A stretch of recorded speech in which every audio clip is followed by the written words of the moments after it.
Hello, Minnesota Vikings fans. You are listening to the Purple People podcast. I am Kyle West, accompanied by the one and only Adam Carlson. Adam, how are you doing on this Monday afternoon? I'd be a lot better if that game last night was better. Yeah, I was hoping that given it, 24 hours or so, that you'd feel a little more better, a little more optimistic about the Minnesota Vikings. But I don't know about you. It feels like a playoff loss today, even though they're headed into the wild card, even though there's one more game coming up, and yeah, they've still got as good of opportunity as anyone else to hoist that Lombardi trophy at the end of the season. Boy, today it just feels like we got bounced out of the playoffs already, don't it? The problem with that game last night is that it wasn't that the Vikings lost, it was how they lost. Mm-hmm. It just felt like Minnesota couldn't get anything going offensively at all, and it made for a really long night. And after waiting all day for Sunday night, it just wasn't good. Yeah, it truly did. I was excited for that game all day too. We were talking about it all day at work. Could not wait for Sunday Night Football to see what the Vikings were going to do. And boy, that was a tough performance for the team, for Sam Darnold. There's a lot to digest and a lot to break down about the But before we Vikings get and into that, Lions. let's mention that Mr. Smith is not with us this week. He is on vacation, so good for him. Go have a great time. Get back here, and then we can talk Vikings football later. Yes, where in the world is Kyle Smith? Not in the U.S. right now. No, definitely not. But yeah, he'll be back with us. He's going to let us take care of, I think, this next week's episode. He's what, 8 hours time difference or something right now, I believe. Yeah, he is really out there somewhere. Jonathan, thank you for joining us. Looks like you're with us over on the YouTube channel. We appreciate you guys, as always, for commenting. Be a good time as any, Adam, to remind everyone listening to like and subscribe to the Oh, yeah. podcast. Click that like button, subscribe. And one of the fun things about YouTube is not only can you watch the recordings of the podcast, but you have the entire catalog of the Purple People podcast. And if you wanted to go back and watch an episode from 2015, you could. You could. You shouldn't, but you could. It's there. Yeah, you could definitely sit there and listen to our opinions about Christian Ponder and everything About Mike afterwards. Wallace joining the Vikings and how he's going to help Greg Jennings. Oh, our Greg Jennings take aged very, very poorly. And very Uh, quickly. so I think before we get into game review, I think the first thing that I wanted to say is that all the kudos to the Detroit Lions. They came up with a fantastic game plan for playing the Vikings. They came out and they essentially said, "We're going to punch you guys in the mouth. How are you going to respond?" And it threw the whole Vikings off kilter, particularly Sam Darnold. They were just not able to respond to how aggressive of a coaching style Dan Campbell has. I think that there were times where they went for it on fourth down, that they were able to put points on the board that other coaches maybe would have settled for field goals. I think that hurt the Vikings. I think it threw the Vikings into uh, Kevin O'Connell trying to match that style early on, where you've seen him go for it on fourth down. Yeah. That's not usually his style. It threw the Vikings off. So all the kudos to the Lions, man. Like, they played a hell of a game. And before we get into tearing up the Vikings a little bit, I want to give a little credit to the Lions too, because they are a very beat up team. Their team is hurt real bad, and the Lions came out with their defense. They put a lot of trust in people that, you know, to cover Justin Jefferson and, do everything that they were going to do. They put a lot of faith in that, going out there with man defense most of the game, and they got it done. They put trust in a lot of people that before hadn't gotten that level of trust before, and those guys rose to the occasion. So big on them. You betcha. A lot of injuries out there on Detroit. I mean, they're signing players off the couch. They're making trades for Zadarius Smith coming over from Cleveland. We used to love him on the show when he was in Minnesota. He's out there making plays for him.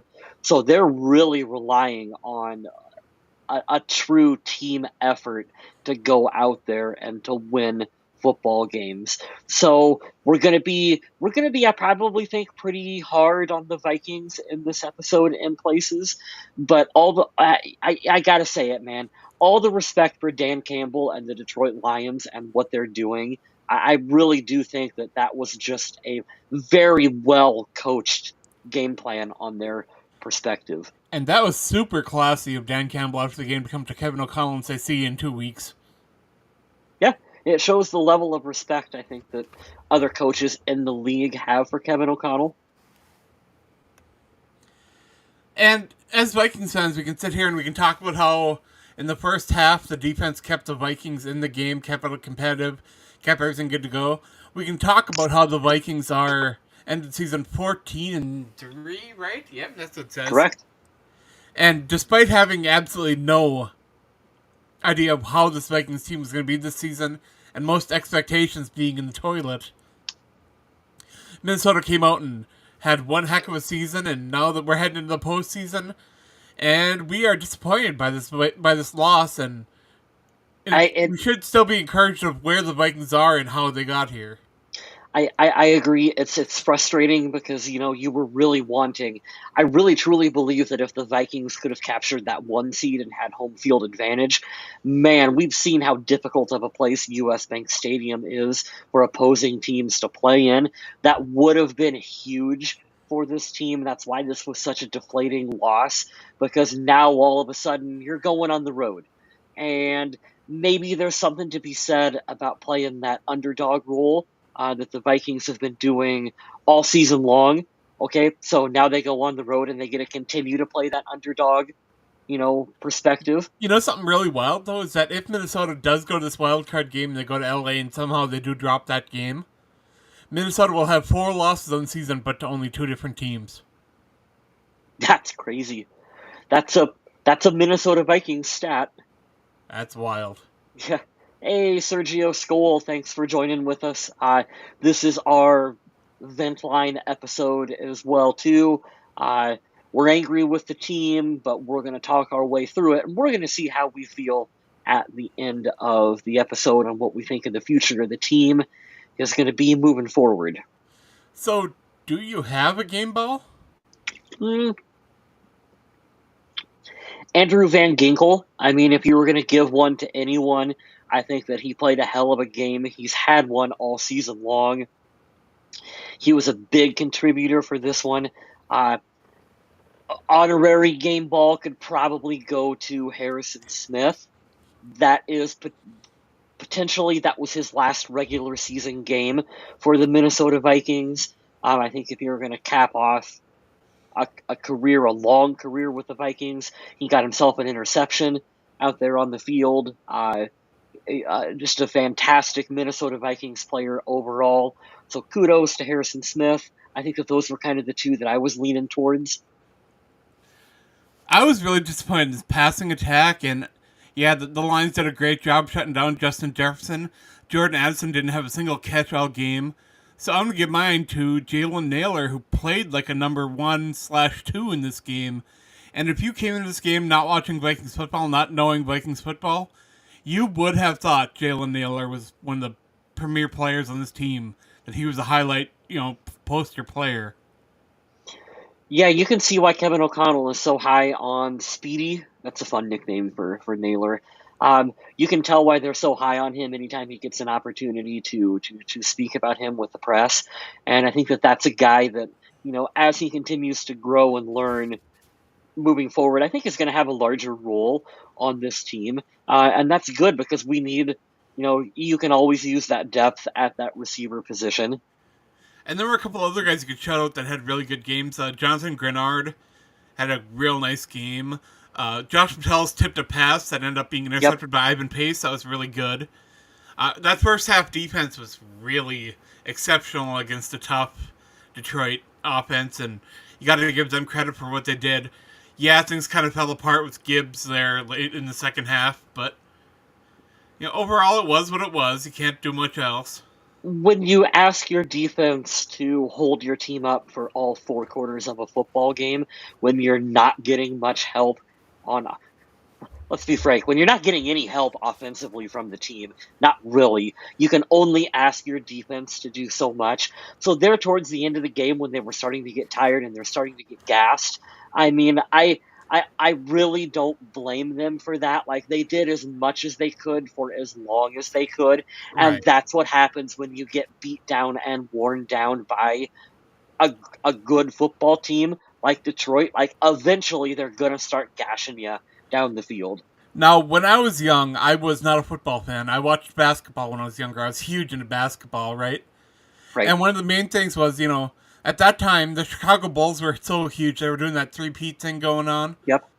And at that point, defenses would try to shut down Michael Jordan, but they would never say shut down. They would just say contain. Because you know that eventually Michael Jordan was going to get points on you no matter what. And this Detroit Lions team is kind of the same way. They are going to score. They're going to get points. The only question is can you keep up? And can you keep that total as low as possible? So what exactly did they do, speaking of containing? Like, this is the most potentially we've seen any team be able to shut down Jefferson and Addison. I mean, what was it with Detroit that was able to just contain and shut down the Vikings offensively? None of our star players really contributed. What was amazing is that Detroit played almost 70% man defense in the game. They put a lot of faith in their players to do what they could, one-on-one against a lot of players, maybe with a little bit of help, Hmm. safety over the top or bracketing or whatever. But overall, it was just a man-on-man shutdown. And in the past, the Vikings have been able to get success from T.J. Hawkinson in that man-on-man where he was able to exploit, a slower linebacker or a smaller defensive back. But in this game, Hawkinson couldn't get going at all, and that was a big surprise for me. Yeah, that was a shocker. I mean, we had seen a lot of teams over the course of the season. You wanted you're double covering Justin Jefferson, and that was allowing a lot of times Addison or whoever else in single coverage to bust some coverage and get open on the field and make plays out there. So even though maybe Jefferson was being game planned for, our other players were able to contribute and in big ways for the team that was leading to a win. This was really the first time this year where you've seen a team, like I said at the beginning of the podcast, just decide to go out there and we're just going to punch the Vikings in the nose, just right in the nose, and we're going to see how they respond. And it just threw them off. They never really felt like they were in rhythm the whole game. Now, I haven't had a chance to take a look at some of the numbers from this game, but I would be willing to bet that the Lions had maybe at least 20 pressures on Sam Darnold that game, I would bet. I don't have that info in front of me, but yeah, they were pressuring and just hitting Sam Darnold. Because I know they got 10 hits according to ESPN. Yeah, And that is not good. I know that Darnold was only sacked twice, and in the stat line you think, oh, well, that's not so bad. But then you watch the game and you were like, yeah, he was getting ran around and bullied, and there were people in his face constantly, and it was not good. yep, and it's the announcers were talking about it on the telecast as well too. That is one of the issues that Darnold has really had all season, and that it's the Lions were the first team to like fully, I think, maybe game plan against it. Is that he does like to hold on to the ball a little longer, and their game plan just seemed to be, hey, we're just gonna get pressure consistently in Sam Darnold because we know he's going to hold the ball. We know he wants to hold it. We're going to get pressure, and we're going to see if we can throw him off his game. And it worked, man. It worked big time for him. Why is it always like the most high profile, highly publicized, highly pushed games where the Vikings just can't get things done? I don't know, dude.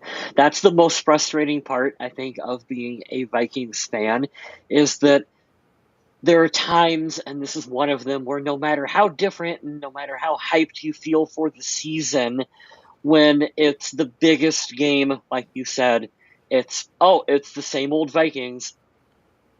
Now, this was the biggest game of Sam Darnold's career. I don't think there's any arguing on that. Do you think it was nerves? Why did he look so, unsettled there? Is that the pressure, or what was everything that was doing there? Because Darnold did not look like he was playing like his normal self would. Yeah, I don't know, and boy, I wish Kyle Smith was here. He would probably have an excellent take on this one as well too. Uh, do you look at the 14 wins for Sam Darnold, and do you go, that was, that's his new normal, that's the expectation?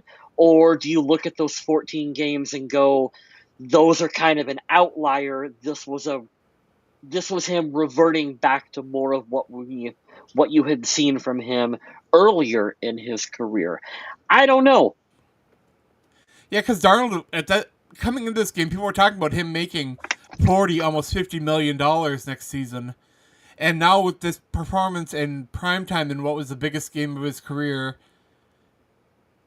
is that conversation still on the table?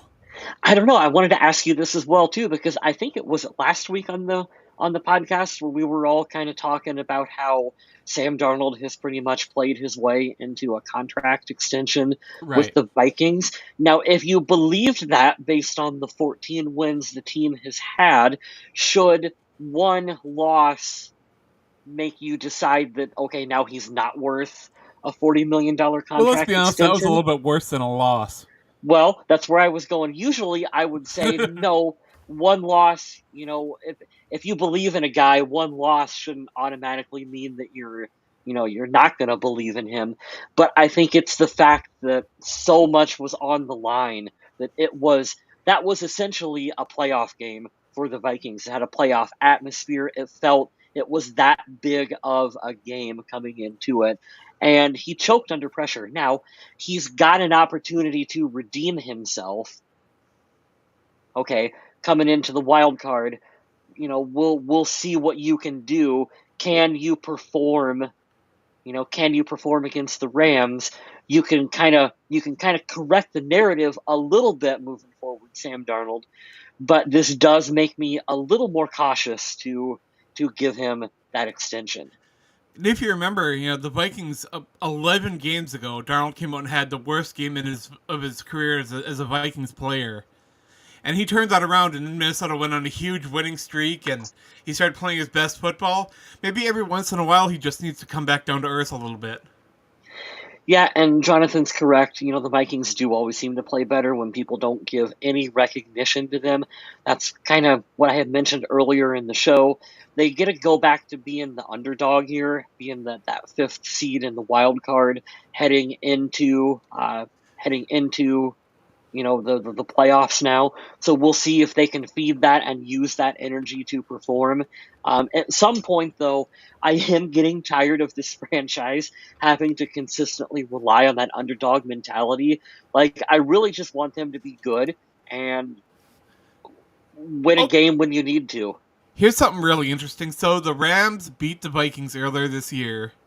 The Rams have home field advantage again. Yet Minnesota are 2.5 point favorites for that game already. It's wild that the Vikings would be favorites after putting that stinker on against Detroit. Right? And I playing a team that already beat them on the road.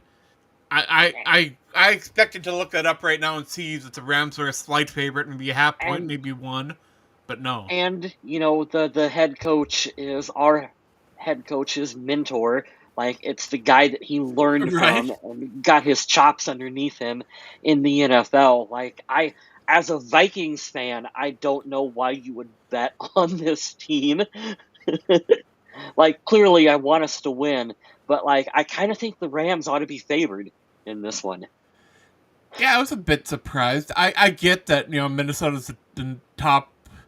Minnesota has the better record going into the game, but technically the Rams are the better seed. They have home field advantage. They beat them before. If you're the Rams coming to this game, you got to feel okay.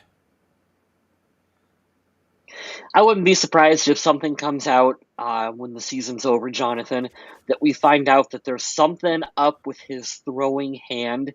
Um, I don't know if there's some kind of a pinky issue or a ligament issue or something. There's gonna be something that's gonna come out. I feel with Sam Darnold, because you're right, his passes are not as sharp as what they were earlier in the year. Oh no, it looks like Sergio's jinxed us over there. Oh no, what do you say?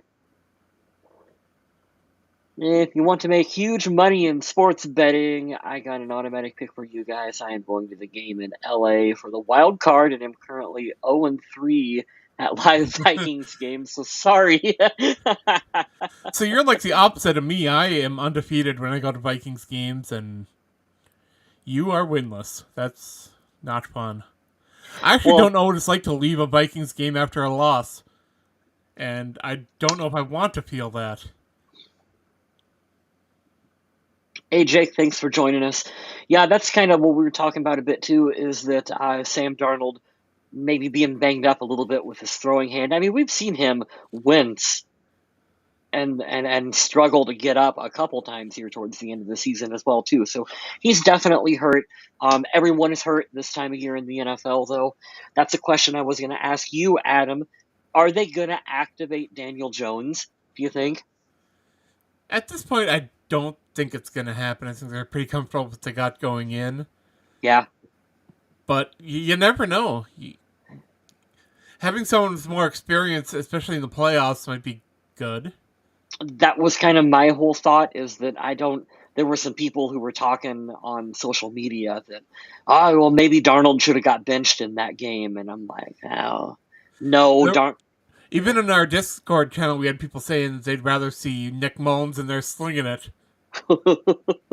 I mean, I would not go that far. I think that's a great way to get yourself fired as a head coach. Um, but I mean, like, do you really? I understand where people are saying on, like, oh, it's a playoff game. You want to have Daniel Jones. He's got experience in the NFL. He's a better quarterback than Nick Mullins. Like, have him activated just in case. Do you really want the first pass that Daniel Jones has ever thrown as a Minnesota Viking to be in a playoff game with the game on the line? Like, I don't know if I want that scenario to unfold. No, I mean, at this point, you can't move away from Sam Darnold, but you are going to be working with him all week to get his confidence back up, get Right. him throwing accurately, get him in a good mindset for this game. It's a nice thing that Minnesota doesn't play until Monday night, though, because they need time to recover from this, whatever this was. They need that extra day off, I think, for all the players to decompress. What is it you hear coaches say sometimes? I remember Rex Ryan saying it on Hard Knocks. We're going to take that game film and we're going to bury it out back, and we're just going to move on from it. Like, I really think the Vikings need to just bury and move on. Are there lessons to be learned from that game? Yes, I'm sure the coaching staff is fully aware of what they are. Let's go back to playing Minnesota Vikings football. Try to be that underdog and I do have a try weird to. question for you, though. Why do you think the NFL chose to put Minnesota in that primetime Monday night slot on ABC/ESPN in that prime position? I mean, I get that Minnesota's a good team, but I don't see they're not like a big market team or anything like that. Is it because the Rams are a bigger market team, or what's the strategy here? Well, Justin Jefferson is one of the most marketable players in the league.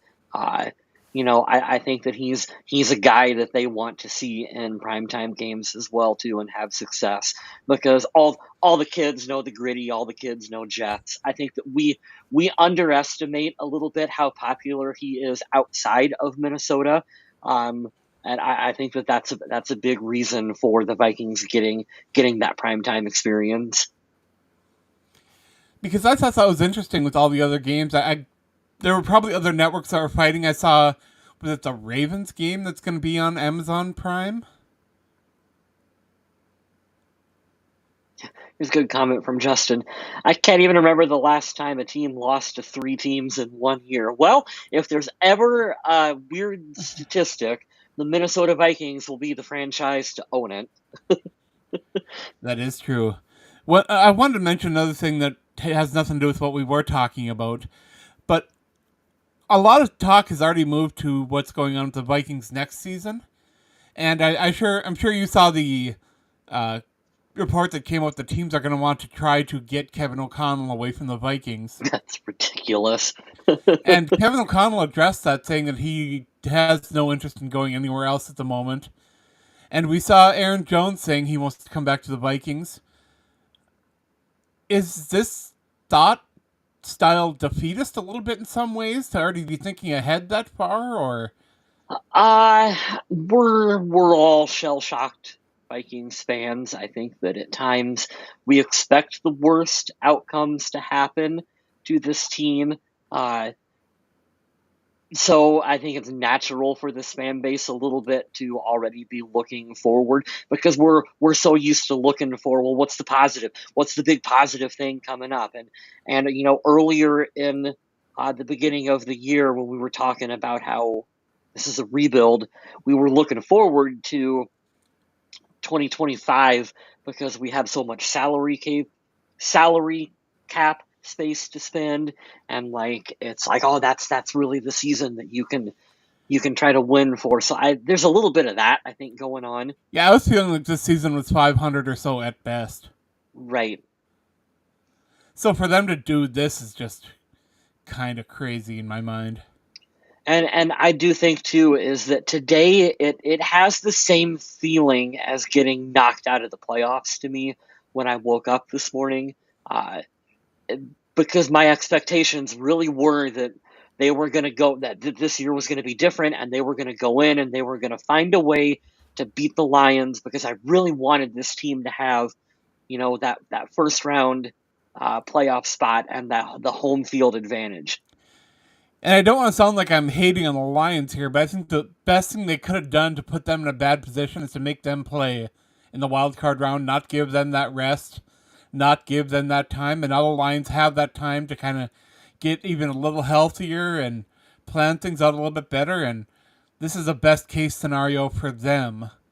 And Minnesota kind of dropped the ball on that. Yeah, they definitely did. We didn't even do it. Do we have a game ball? Oh, we get a game I ball. will, yeah, we gave our game balls away. Yeah, yep. Do we have a donkey? I Well, I mean, assume you're going to go with Sam. someone's got to go with Sam Darnold. I think that was a really poor performance on him. He never really felt like he was in sync with any of his receivers on the team. His passes were very high, very Josh Freeman like at times. Not a thing that you want to bring up. And I'll go with the guy who might as well not have been on the field for the offense at all. Jordan Addison didn't exist in this game. I Yeah, there were times, to be fair, I did that see plays where he was open on the opposite side where Sam would have had to have thrown across his body. yeah. But overall, he didn't really have any opportunity to shine. He couldn't get open. That man defense was pushing him around, knocking him off his spot. It's not good. Could you believe that, Jonathan? Could you believe the Vikings if they were to take 2 losses to Detroit in the regular season and then play them in the playoffs and beat them? Like that would be wild. I would be a fan of that. I'd give that a whirl. Yeah. Nah, you know what, man? I still believe in the Vikings. We still love our team. Little frustrated this Monday morning, but This is we'll our Colts. This is our team. We bleed blue. Have you heard that guy singing that? no, I have not. Before every game this season, there's a Colts guy that sings that song, and it is unbelievably awesome. But as the week goes on and we switch more into preparing for the wild card matchup on Monday, like I will be back to drinking the purple Kool-Aid and believing that they're going to go in and get that, be the underdogs and get that win on the road. Like I'll be as hyped for that game as I can be too. But here's the thing, though: as realistic Vikings fans, I didn't go into this game expecting Minnesota to win. I didn't. Was I hopeful they'd win? Absolutely. I was hoping to come out, see Minnesota sling the ball, be confident, have the defense hold, and do what they could against a Lions team that is clearly very, very good. But I didn't expect Minnesota to go into Detroit and get that win, and they didn't. Jake says, it ain't over till it's over, and you are right. The Vikings got to bury that game tape and move on and just hopefully put out a much better performance against the Rams. And I will be one of those people that on draft day, when the Lions took Jahmyr Gibbs, I was like, that's a luxury pick. Yeah, that guy's pretty good. Yeah. So I feel kind of silly looking back at myself on that take. But then again, it is the draft. I've heard worse draft takes. Oh, crazy rumors. Let's loop back to that really quick too. Is there a percentage chance higher than 0 that Kevin O'Connell gets traded? Do you believe that at all? See it happening. That was the stupidest thing I've ever heard. Is there a percentage chance higher than 0 that JJ McCarthy is traded from this franchise, Adam? Because that's another silly thing that's popping up. I don't. No, I have seen the rumor that Josh McCown might get some calls as the Vikings quarterback coach to be a team's offensive coordinator or maybe even head coach. And I could see that happening. I think head coach would be a big jump for him at this stage in his career. I think OC is more likely. 100%. Look at me give advice to former NFL players out there, but I think it would make sense for him to jump to an OC role and then see how perform in that spot, and then, like you said, jump on and get the head coaching opportunity. Because there are some really interesting openings out there. That New England opening is going to be something that people really want to do, really want to go for. I'm worried that they're going to try to go after Brian Flores, and that would be a landing spot for him that he would take. Because let's be honest, most of the teams out there looking for a head coach right now are not very good teams. They're not, and you look for him. I'm assuming he's probably got a good relationship with the owner, Robert Kraft. It's an organization that he believes in. He would know that they're going to treat him right, and so it really comes down to: do they want another kind of hard-headed, tough-nosed Bill Belichick style head coach, or do the Patriots? Do they want to do what the Vikings did? And I really think the trend right now is to go for the offensive-minded, quarterback-heavy Kevin O'Connell mold kind of guy for your head coach. Yeah. That's why I don't think Brian Flores is going to get the calls that a lot of people think he is. I just think the league has changed and adjusted towards going after those offensive head coaches more than defensive. I think that's kind of the trend in the league right now, and that's why he's not going to get the calls. I am going to be an incredibly selfish Vikings fan right now. He can get all the calls in the world. I hope he does. I really hope he does. I want Brian Flores to stick around in Minnesota. He's an excellent defensive coordinator. He works very well with Kevin O'Connell. I was listening to actually Bill Belichick on the Pat McAfee show today, and he was talking about how important it is to have coaches opposite of you that you can trust, that you can just 100% trust to let them run their side of the ball and do their job, that it makes it so much easier for you as a head coach and as a play caller to do your job when I don't got to worry about defense. And I think that that's what works so well with Kevin O'Connell, is that he has 100% trust in Brian Flores to run that defense. So that works very well for them. It really does. So we're looking at this Vikings game here going on right now, and we got Minnesota ending off the season with a loss, which isn't the way you ever want to see it happen. But now we can look ahead to the playoffs, and I'm still kind of surprised that this is a playoff team after what I thought was going to happen at the beginning of the season. I thought we'd be right now looking at, okay, well, Minnesota Vikings have a decent draft pick. I thought I'd be looking at draft choices right now, so. I'm pretty Yeah, happy to be where I'm at. if we were to roll all the way back to the beginning of the season, yeah, we'd be sitting here doing like, well, here's who was in the top 10 of the draft right now. Who are the Vikings? What center are the Vikings looking at drafting right now, Adam? So yeah, I'm really glad that we're not having to do that. I want to give a shout out here to Real Purple and Gold. Thank you for joining the chat. He wants to know, even if we beat the Rams, can we really beat the Lions? We were talking about that earlier in the podcast. Third time has to be the charm, right? Like, if we play them again, it has to be, you have to believe it, right? It would be absolutely great if Minnesota could avenge both their regular season losses and go in and be like, okay, we Minnesota goes and beats the Rams, and if they're able to go back to Detroit and beat Detroit, avenging both those teams, that'd be so nice. I was talking during the game with my friend Kim, and she brought up an excellent point, is that at some point, man, the injuries and the aggressive style of play that Detroit plays has to catch up to them. Like, and you would think that sooner or later it's going to.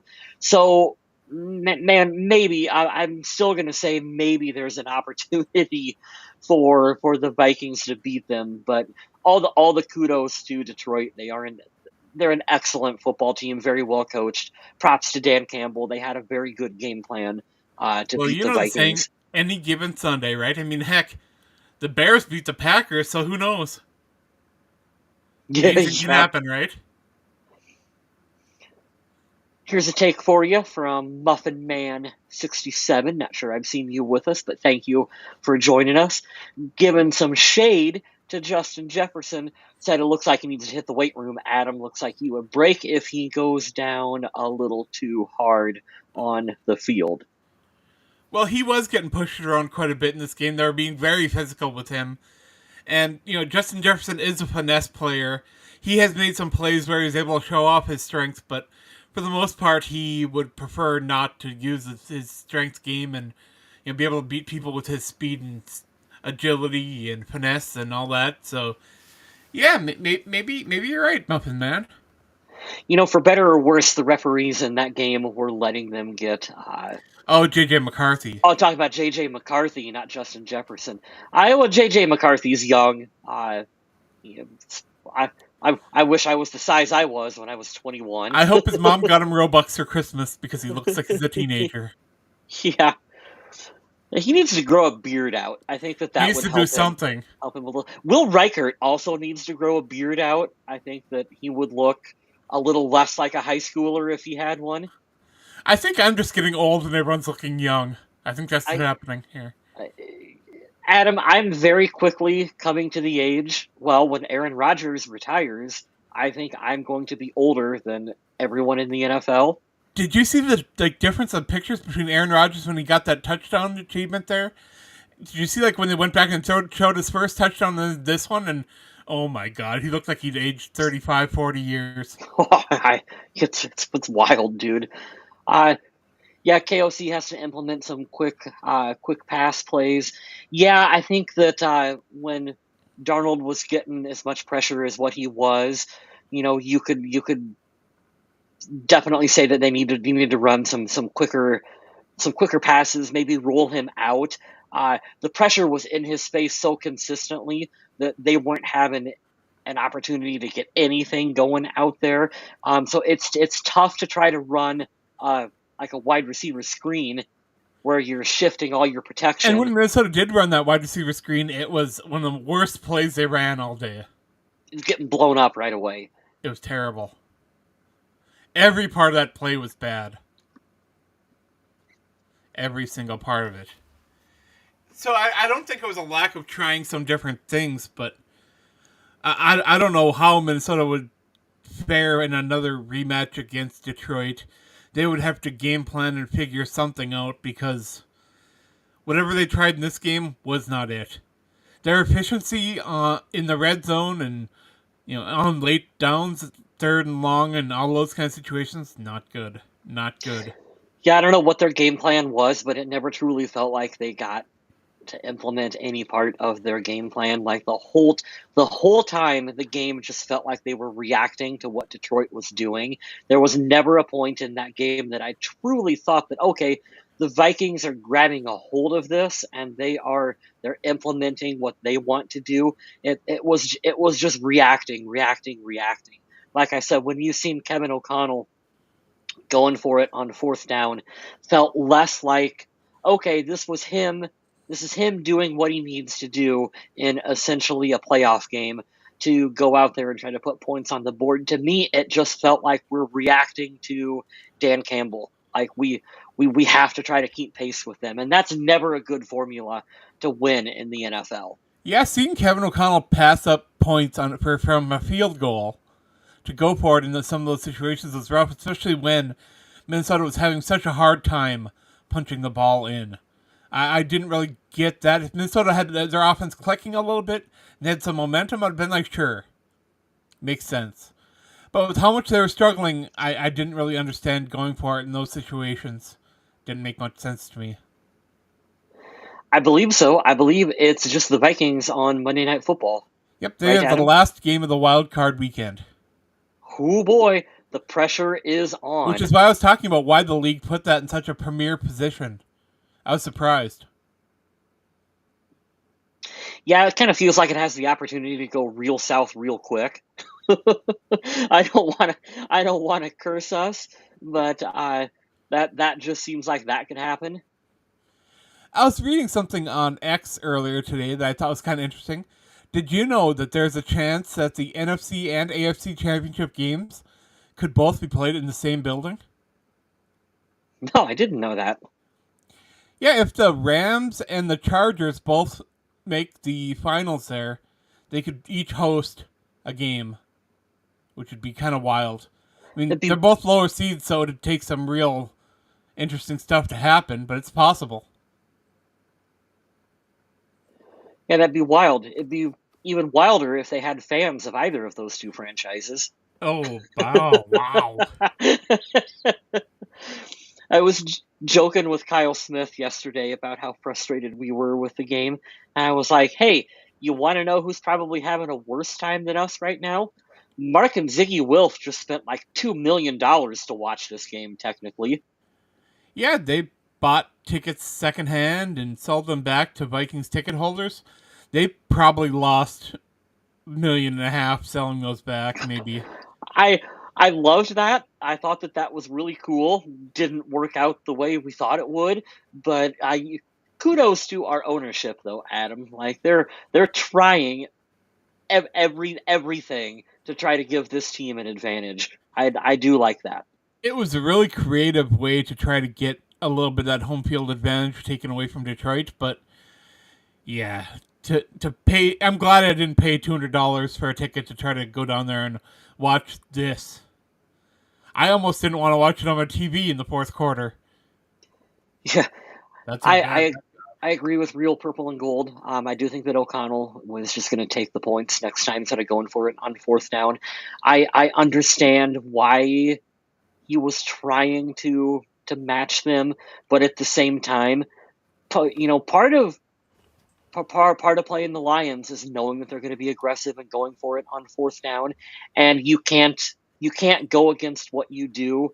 The Vikings truly should have just kicked the field goal and just tried to keep it close and play their style of game instead of trying to match what Dan Campbell was doing out there.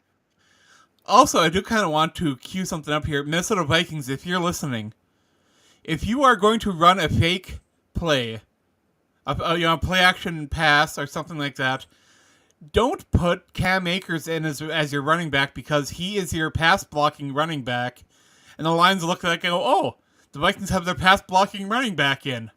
They must be passing, and guess what? That's what you were doing all game. Yeah, they got some tells that they do on offense like that you kind of you got to know that, especially as you head into the playoffs, that you're going to be very well scouted. Uh, there was one really good moment where Detroit had their fake snap count, where they 100% baited the Vikings. I think they baited Harrison Smith to jump offsides. Oh yeah.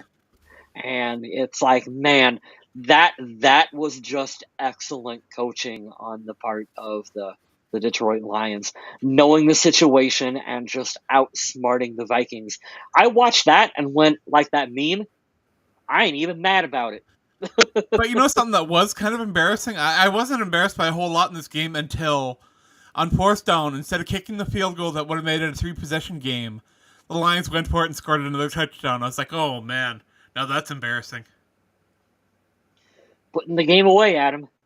They could have put it away with the field goal. They didn't need another touchdown, but I mean that's Dan Campbell for you. They didn't, but they're aggressive. That fits their head coach. That fits their style of play. I mean, that was not the Vikings were never going to come back in that game. But I mean, that's for sure. That's for sure stamping out any chance of that happening. I'm fine with it, dude. It's like play a better game, Minnesota, if you don't want to be put in that situation. Are you concerned at all with Will Reichert? The field goal miss, no. The kickoff out of bounds, yes. Yeah. That one bothered me a little bit. That was not good. Is he 100%? Is there still some lingering issues going on here? Like, what do you think? Well, they had already had the special teams coach come and say that there are no lingering injury issues and that any problems he might have are not related to his injury whatsoever. So they kind of shut that down, but again, it might be coach speaking. You never know. Yeah, you won't truly know until the season's over. I didn't know if there was any chance that the Vikings could put him on IR and bring Parker Romero back in. Like, is that over? I'm serious. Is that over analyzing the situation? Do we still have faith in him? I'm a Vikings fan, Adam. I'm shell-shocked with kickers in the playoffs, and I would absolutely hate this next game to come down to a missed extra point or a missed field goal. Well, I don't think Parker Romo is a free agent anymore, but I hope that Minnesota has some kind of plans where they can work with him and get things figured out. But I'm kind of with Muffin Man here.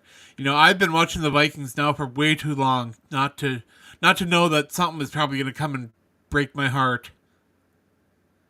And I don't know what it's going to be, but I'm preparing for it. Yeah, we all have to kind of mentally prepare ourselves for the worst with this team occasionally. Man, 49 years is a long time to be watching the Minnesota Vikings. That's excellent that you've stuck around and stuck through. That's almost the entirety of the franchise right there. Pretty close. Yeah, pretty close to it. Oh, that kickoff, he slipped on his plant foot. Okay. That really hurt. When that went out of bounds, I wasn't sure what he was doing, because usually he can boom it right into the end zone or through the end zone and everything's fine. And I am more than fine with Minnesota kicking that through the back of the end zone every time. Yeah, team touchback. Every time. We've been team touchback for a long time here on the show. We sure have. Yep. That was another just bad luck, swing of momentum opportunity where it's like, oh, this is one of those games where everything that can go wrong for the Vikings is going to go wrong, and it's gonna work in favor of the Detroit Lions. Like giving them that field position at that particular moment in time, it doomed the team. Like that killed our momentum. But there were some things in this game too that were kind of encouraging. I really liked seeing Justin Jefferson coming up to Sam Darnold on the bench and kind of hyping him up a little bit when they showed that on the TV. I liked seeing that. Yeah. I like seeing the teammates the way they are. It feels like there's a good locker room dynamic, there's a lot of respect between the players, and let's be honest, with this Minnesota Vikings franchise the way it is the last few years, that was something that was rarely seen. But we would have seen shoving on the sideline before we would have seen, reassuring. I mean, Sam Darnold is still our guy for however long this season lasts. Like Darnold is the dude. Exactly. They have to rally. You have to rally around your quarterback. I think that if there's ever a coach and if there was ever a locker room that was able to bounce back from this loss, man, you got to believe Kevin O'Connell is the guy that can help coach them and help get them back to where they need to be. And I want to loop back to it, man. Like, this is a 14-win football team. They played a lot of really good football this year. So you still have to believe in them, right? You have to. I think so, and I'll be honest. I had no idea how to react to against after the game against the Packers. The Vikings had that celebration in the locker room. Almost like they won the Super Bowl, and I don't quite know how to feel about that. I I have my opinions on that as well too. I don't know if I am just the old boomer sitting here behind my keyboard mad about that. I don't know if that has anything to do with this game, but it sure does feel like every time this team over celebrates a big victory, they fall flat the next week. I mean, you go back to the Minneapolis Miracle is an example of, and I get it, dude. We were all super hyped after that one. Oh, for sure. They celebrate. I think after that we all went to YouTube and watched that maybe 20 times. Yeah, probably more than that.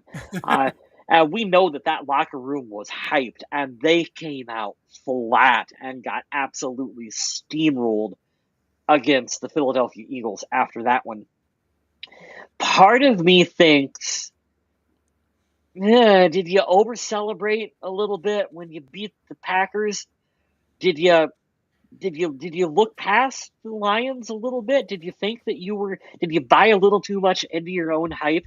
I don't have an answer for that because I truly believe that Kevin O'Connell keeps this team in check from not doing that kind of thinking. I don't know, Adam. Yeah, I don't know how to feel about a lot of things on this team. Again, though, I had no expectations coming into this season, so all of this is kind of a bonus to me. I'm not thinking of this like the way it is going down. Like, I wasn't coming to this, the Vikings are a Super Bowl contender. Anything but the NFC Championship is a frustrating disappointment. Right now, everything's a bonus. Purple and gold is right with you. You guys are right in sync right now, Adam. The Vikings exceeded expectations this year. Yeah, hell yeah, they did. I mean, when we were doing serious predictions on what this team was going to be, I mean, we were talking anywhere from like 7 to 9 wins felt realistic, and I mean, you could have went as low as this being like a 4 to a 6 win team. Didn't feel like it was out of the realm of possibility. Dude, being a 14 win team is fantastic. I just don't want to concede to kind of the defeatist and the defeatist attitude a little bit of, well, I'm just happy to be here. Like, I am happy to be here, but I don't want to cap the expectations on just happy to be in the wild card. Like, I truly wanted to win and get that first round bye and that home field advantage heading into the playoffs. Yeah, you can't really rest on what you've done, and what that would have meant, that home field advantage, that bye week would have been huge. But now Minnesota hits the road again, and it'll be interesting to see what can happen here. I was going to get a hold of Smith and ask him what his predictions were for the NFC and AFC championships, the teams that'll be in the Super Bowl, but do you have any idea of who you think is going to be playing in the big game? I'm so mad last night. I didn't even really look at the playoff bracket. I don't really have any picks right now, Adam. I'm pulling for the Bengals. I like Joe Burrow. Did they even get in? I think they did, didn't they? I don't think so. But my if I were a betting man right now, I would put my money on and I don't want to say it, but Eagles-Bills Super Bowl. Anyone but the Eagles. Don't like the Eagles. Yeah, I don't want to say that, but don't bet on the Eagles. That's what I see. Because I think the Eagles are going to absolutely have I won't say it's going to be easy, but I think they will take care of the Packers pretty much in a not very nice way. I'll say that. Yeah, I definitely think that the Eagles are going to blow out the Packers. That's a pretty lopsided mismatch in my opinion. You're not picking the Chiefs to go back? The Chiefs, don't get me wrong, their record is fantastic, but the way they've won games, and Mahomes isn't looking like Mahomes this season, and Kelsey isn't Kelsey really, but they're still finding ways to win, and you can't argue with a team that can find ways to win. But still, I really like what Buffalo's doing this year. Yeah, Buffalo's a solid team. They're a pretty safe bet. Man, Kansas City, it's tough for me. It's tough for me to bet against Andy Reid and Patrick Mahomes, even though Mahomes hasn't played maybe to the level that we expect of him at this point. Anyone but the Eagles and Chiefs. That's funny.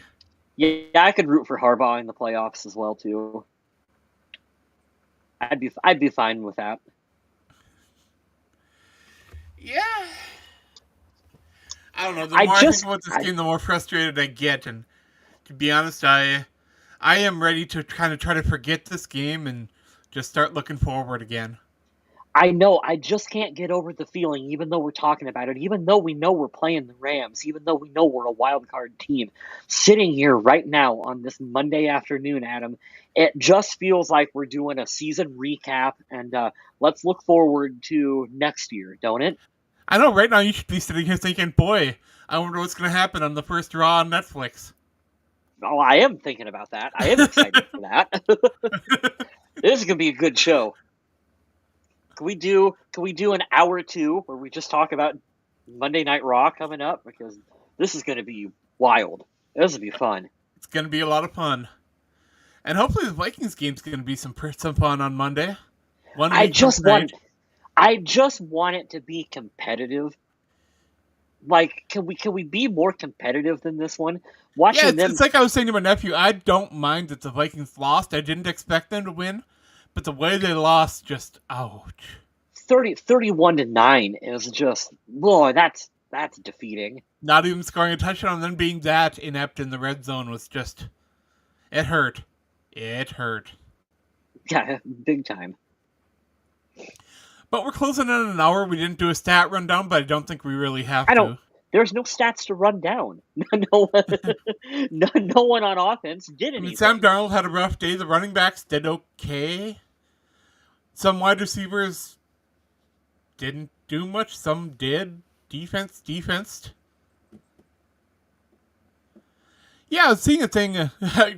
I hate to turn this into a wrestling podcast, but Triple H said that Raw. Someone asked him, "Is Raw going to be 3 hours on Netflix?" And he said, "It's going to be what it's going to be." He said, "If it runs over, it runs over. If it runs a little short, it runs a little short. We aren't confined to that 3 hour line anymore." Yeah, he was talking about that on the Pat McAfee show today. He was on there for a very brief interview that he did with Pat, and he was asked about the length of the show.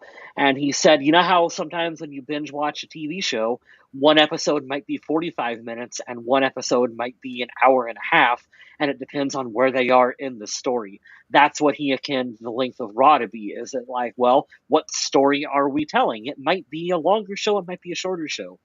Yeah, he was talking about how some segments he wanted to do, like for live TV in the past, he had to cut or trim because it wouldn't have fit in the time, and now he doesn't have that concern, so that's pretty cool.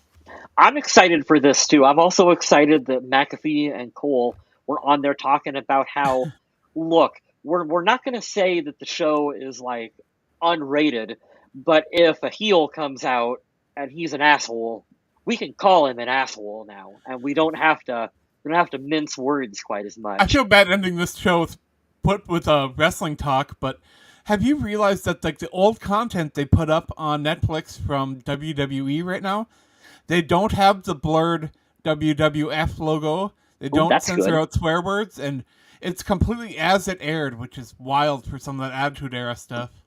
Yeah. But Jonathan is right there about the Vikings last night. That offensive line could not do anything, and the Lions' offensive line was so stout in the middle that there wasn't much that they could do of anything. I know that's a topic that I want to talk about later on the offensive line. I think we're going to close the show up here soon, but